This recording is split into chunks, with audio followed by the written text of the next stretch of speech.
Bonjour à chacun d'entre vous, bienvenue sur Séphiroth et compagnie. Nous voici de nouveau ensemble et cette fois-ci pour aborder un thème qui est cher à mon cœur et je m'adresse vraiment à tous les chercheurs de vérité qui sont sur cette chaîne et je pense que Dieu sait qu'il y en a. Voilà, le but étant toujours d'aider et comme on me dit que dans ce que je peux transmettre, eh bien, certaines personnes puisent aussi des choses concrètes qui les aident à avancer. J'ai eu à cœur de continuer sur cette lancée, en sachant que je commence, en fait, il y aura 3 petites vidéos, je ne veux pas qu'elles soient trop longues, sur les écueils, en fait, principaux à éviter dans ce chemin vers la vérité. Et je vais commencer, en fait, dans les premiers écueils, à vous parler de toutes les méthodes que vous pouvez appliquer, que ce soit au travers de vos lectures, de choses que vous entendez, de tout un tas d'apports comme ça extérieurs pour essayer en fait de rester dans cette justesse, de vous connecter à vous et de vous mettre vous en première place, voilà, par rapport aux méthodes. Alors, je vais commencer et je vais vous donner donc les premières pistes qui vous disent que a priori il y a une dissonance. La première, donc, c'est tout ce qui va être solution expéditive.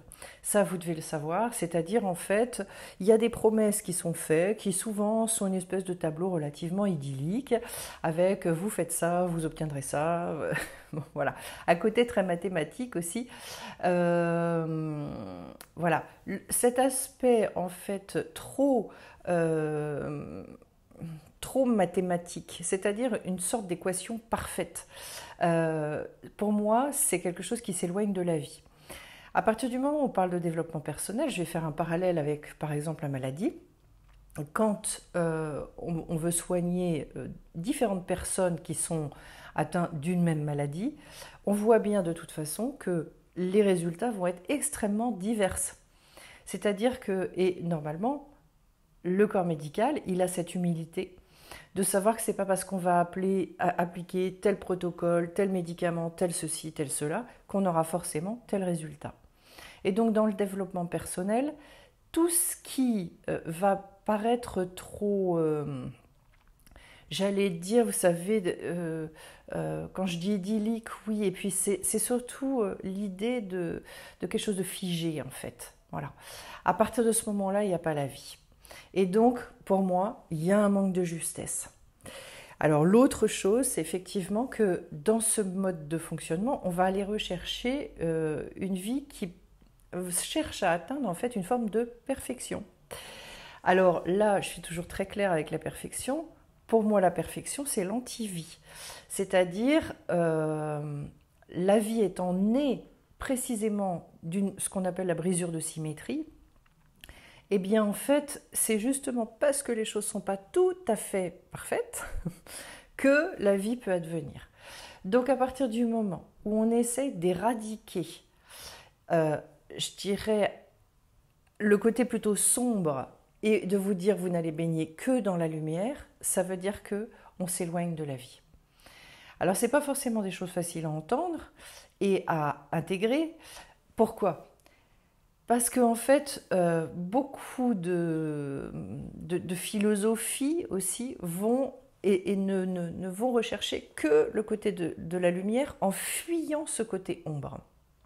Et on a l'impression qu'on va arriver à une espèce de situation où finalement on décolle en fait. Et on décolle effectivement, et c'est vrai, c'est-à-dire qu'on va aller uniquement dans la partie spirituelle, mais en revanche au détriment complet de ce qu'on va pouvoir mettre dans la matière. On s'éloigne donc de la vie et de l'incarnation.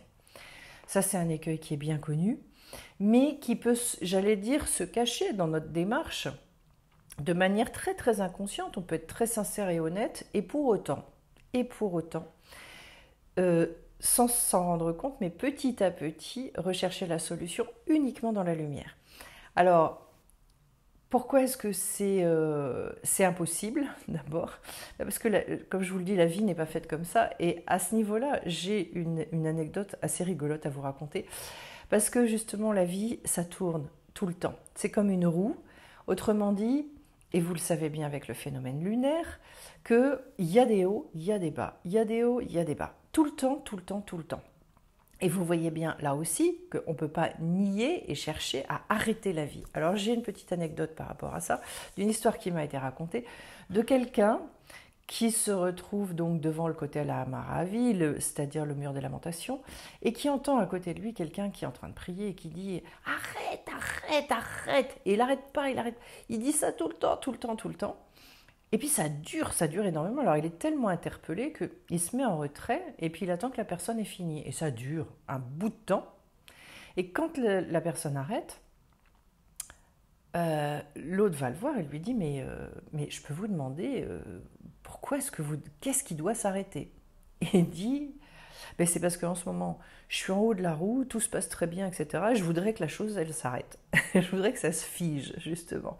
Et je trouve que cette anecdote elle est absolument excellente parce qu'en fait on voit bien notre envie extrêmement humaine et c'est normal que les choses restent toujours au bout fixe.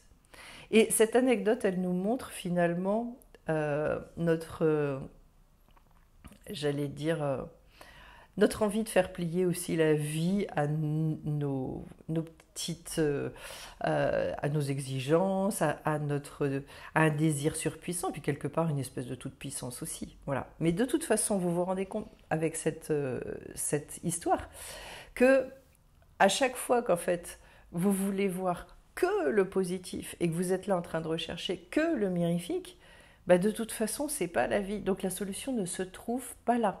Elle est dans le fait d'accompagner le mouvement et d'être sans arrêt heureux de tout finalement. Et c'est ça qu'il faut rechercher. Comment est-ce que j'arrive à m'inscrire dans le fait l'acceptation profonde de ce cycle?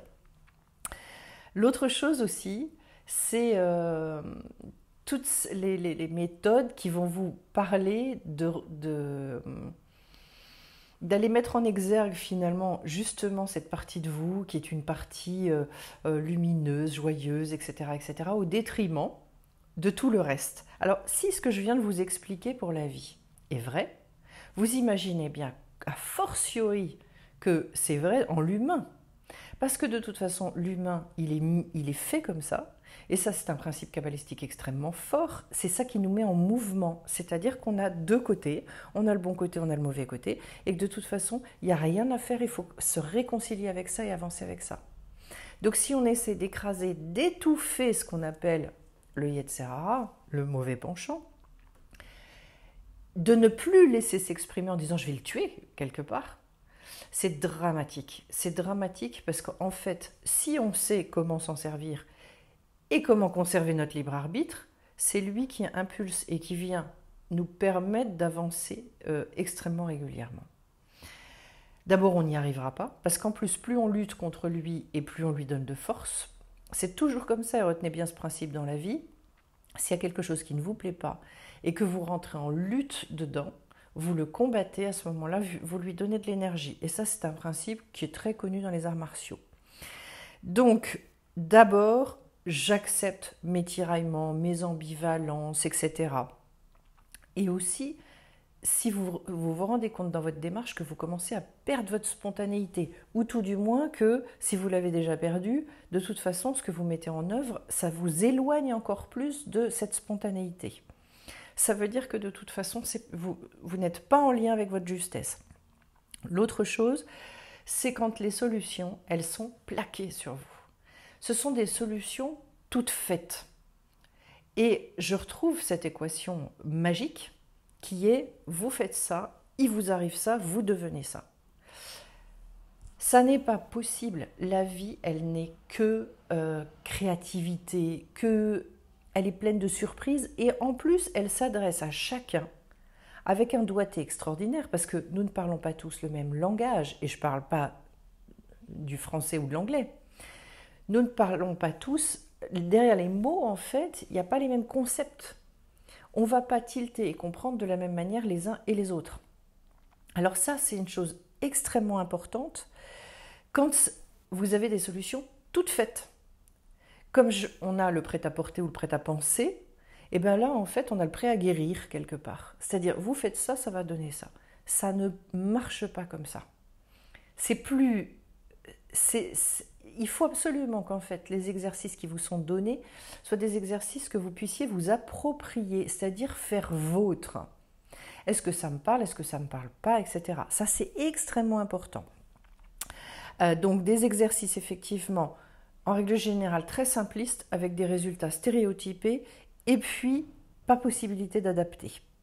Ensuite, je dirais, on ne laisse pas la possibilité à vous-même, à la vie, de vous surprendre. C'est-à-dire, on bloque dans ces méthodes, on vous empêche en fait d'avoir accès véritablement à ce que le monde invisible veut vous donner. Pourquoi? Parce que personnellement, ce que j'ai pu remarquer, c'est qu'en fait, quand on travaille comme ça c'est particulièrement vrai pour tout ce qui est méditation, pour tout ce qui est rapport au monde invisible. Le monde invisible, donc comme je vous disais, a sa manière à lui non seulement de s'adresser à nous, mais en plus, si vous avez à voir une guérison, une libération, peu importe, de toute façon, il ne s'y prendra jamais de la même manière. Donc tout ce qui est hyper cadré, figé, empêche en fait les choses d'arriver. Pourquoi? Parce qu'on est dans une projection. Je fais ça, donc je vais avoir ça. Et le résultat, c'est qu'en fait, comme le monde invisible, avec vous, il ne peut pas s'y prendre de telle ou telle manière. Il va s'y prendre autrement. Vous empêchez, mine de rien, la chose d'arriver. Donc, de toute façon, que ce soit méditation, yoga ou autre, cessez de, j'allais dire, vous pouvez avoir une intention, mais faites très attention de ne pas vouloir un résultat ou de ne pas vous attendre à un process particulier. Si vous êtes là-dedans, ça ne peut pas être juste. Parce que de toute façon, c'est surprise à chaque fois. J'espère que je me fais bien comprendre par rapport à ça, c'est extrêmement important. Sachez que l'univers, il a une créativité fabuleuse et qui tient compte de notre unicité à tous. Donc on peut vous donner un exercice, mais après, si vous n'avez pas toute la liberté, si vous ne laissez pas toute cette créativité et que vous êtes dans l'attente d'un résultat particulier, ça va être compliqué d'avancer.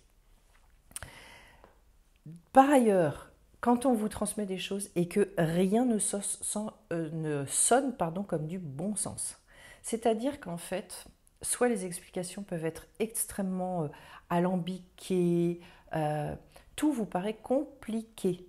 Vous ne comprenez pas forcément les fondements de cette chose-là. C'est-à-dire qu'en fait, on vous présente les choses comme une formule magique. Alors là, je suis assez claire, je pense que c'est dangereux. C'est extrêmement dangereux parce qu'en fait, vous ne savez finalement pas comment vous travaillez et vous ne savez pas, et la plupart du temps, et je suis persuadée qu'il y a des phénomènes comme ça, il y en a pléthore, vous ne savez pas non plus avec quelles entités, j'allais dire, vous pouvez travailler. Le monde invisible, par essence, il est invisible. Si vous voulez avoir des explications, allez rechercher des explications dans des traditions ancestrales qui ont fait leurs preuves. Et ne cherchez pas forcément des choses qui font du spectacle. Mais au contraire, j'allais dire,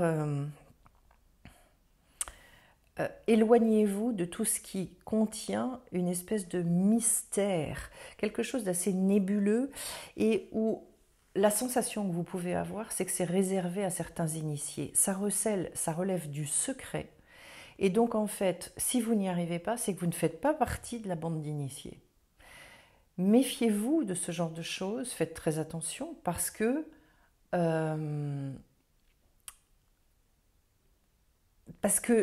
y a là un grand danger. D'abord, et vous devez le savoir, les résultats de tout ça, c'est quoi? C'est souvent une grande culpabilité. Soit sensation de rejet, c'est-à-dire finalement, moi j'essaie des trucs, ça ne marche pas. Donc je me sens rejetée, des autres, du monde invisible, de tout, quoi. Soit je repars avec beaucoup de culpabilité. Ça veut dire que de toute façon, c'est pourri. Parce que quand c'est créateur de culpabilité, c'est à l'opposé, à l'inverse de ce que vous allez rechercher. Vous allez rechercher des révélations, une libération, de la joie de vivre, des choses positives. Donc si vous repartez avec ça, de la même manière, si c'est devenu encore plus complexe dans votre tête, vous veniez avec une attente, une problématique, peu importe. Et vous repartez, et c'est, je veux dire, le nœud, il est encore plus fort, plus grand. Et la pelote, elle est complètement mêlée. Au contraire, vous attendiez à ce qu'il y ait quelque chose qui se fluidifie. Et ça aussi, plus c'est lourd au niveau de l'ambiance, plus ce que vous ressentez à l'intérieur, ça pèse, il y a du poids. Et moins c'est juste. Au contraire, le but, c'est de vous alléger. Je ressors et je me sens plus light, je me sens plus léger. Je peux avoir d'autres questions qui me sont venues, c'est pas le problème. Mais d'abord, j'ai quand même trouvé des réponses quelque part, des pistes aussi pour avancer, parce que je pense que c'est ça l'important, c'est finalement, et des choses qui vous sont, j'allais dire, qui sont faciles à mettre en œuvre. C'est simple. L'autre chose, c'est si les conseils qui vous sont délivrés sont des conseils qui sont, et les conseils que vous-même vous pouvez vous délivrer d'ailleurs, ce sont des injonctions permanentes. Il faut que, tu dois, etc. C'est-à-dire qu'on retombe dans un légalisme extrême. Autrement dit, à cet endroit-là, c'est le costume que je porte aujourd'hui ne me va plus. Donc je vais essayer d'aller chercher des solutions. Et au lieu de retirer une partie des couches qui vous encombrent, on est en train de vous dire, remettez-vous un autre costume. Alors, il n'a pas le même visage, ok, mais il n'empêche que c'est encore un costume. C'est-à-dire que par rapport au costume que vous portez déjà, vous allez rajouter une couche au lieu d'en enlever. Parce qu'on est bien d'accord que le but, c'est d'arriver donc à être de plus en plus léger, donc à retirer. On a beaucoup plus à déconstruire qu'à construire, hein, mine de rien. Et donc, en fait, et vous sentez qu'en fait, vous êtes en train de remettre un habit, et un habit qui semble régler la chose, mais que finalement, ça reste un déguisement de toute façon. Une autre chose, le bien-être se mérite et s'acquiert dans le labeur. C'est-à-dire qu'en fait, dans la manière de vous y prendre, vous sentez que vous vous éloignez du plaisir. Tout est dans... Je parlais de lourdeur tout à l'heure, bah c'est ça. Et comme si finalement il fallait, et alors ça j'ai horreur de ça, atteindre un certain niveau pour avoir les libérations et les guérisons. Stop, on arrête tout de suite. À la limite, moi je vous dirais, de toute façon, quand on arrive, soi-disant, au niveau bidule, alors allez hop, 3e degré, 8e degré, j'en sais rien, on s'en fout, là c'est le bonheur. Mais ça veut dire de deux choses l'une, soit c'est vrai, et auquel cas, si on est au 8e degré et que c'est le bonheur, ça veut dire que quelque part, de toute façon, il n'y a plus de marge de progression. Ça veut dire que finalement, dans l'histoire de la hiérarchie et du niveau, il y aurait un moyen d'arriver à quelque chose. Eh bien, pour moi, non, parce que la vie, elle est infinie. Donc, c'est pas possible, le raisonnement, ce type de raisonnement. Et l'autre chose que je voulais vous dire, j'ai un peu mangé l'histoire, ah oui, c'était le plaisir. C'était quand j'étais musicienne et que je donnais des cours de piano, je disais toujours aux personnes, n'attendez pas d'avoir le niveau bidule, parce que de toute façon, qu'est-ce qu'on fait? On a le niveau 2, on veut le 3. Quand on a le 3, on veut le 4. Quand on a le 4, on veut le 5. C'est-à-dire que finalement, il est où le plaisir? On est sans arrêt dans une attente permanente de « je vais arriver au plaisir le jour où je vais être au niveau bidule ».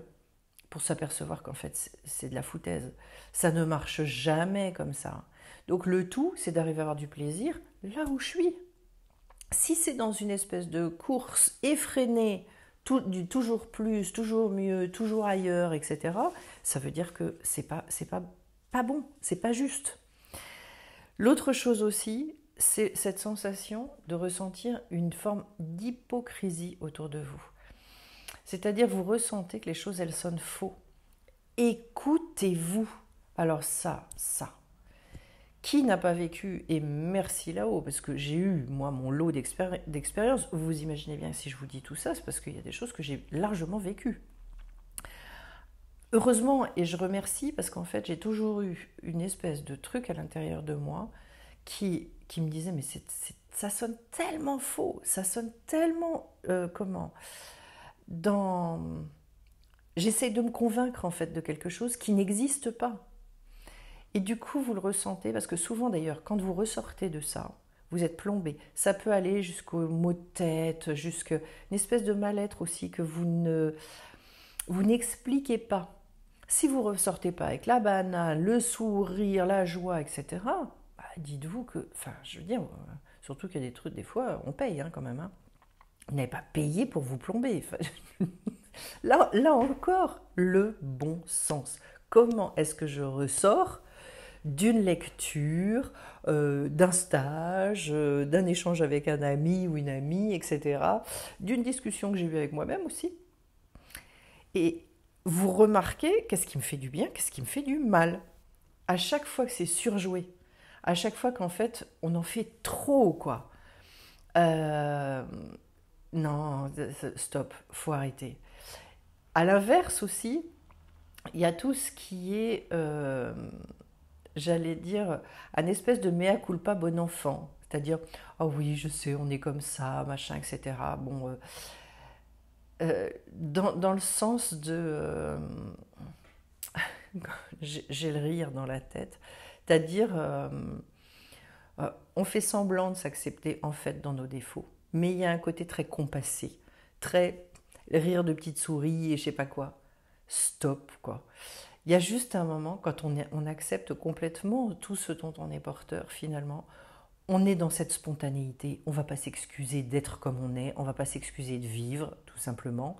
Et donc, il y a, je pense, besoin de ressentir une profonde réconciliation à l'intérieur de soi. Réconciliation avec nos côtés, comment, on s'en fout, enfin, sombre, machin, etc. Et il n'y a qu'à ce prix-là, d'ailleurs, et ça, vraiment, je peux vous le dire, il n'y a qu'à ce prix-là qu'on n'est plus en train de se gargariser quand on est dans la lumière. Parce que sinon, en fait, quand on est dans la lumière, on va vous dire « Oh voilà, j'ai vécu une expérience et j'ai machin, et j'ai... » Bon, ok, d'accord. Et puis après, quand on retombe, parce que forcément, forcément, puisque je vous disais que ça tourne, et bien quand on retombe, après, on va dire « Ah oui, alors ça, c'est mon côté, je sais pas quoi, et oui, mais bon, petit à petit, les choses vont s'écraser. » Mais pas du tout. Mais pas du tout. Donc, si vous n'êtes plus capable de péter un câble de temps en temps, il y a un problème. Je vous le dis aussi.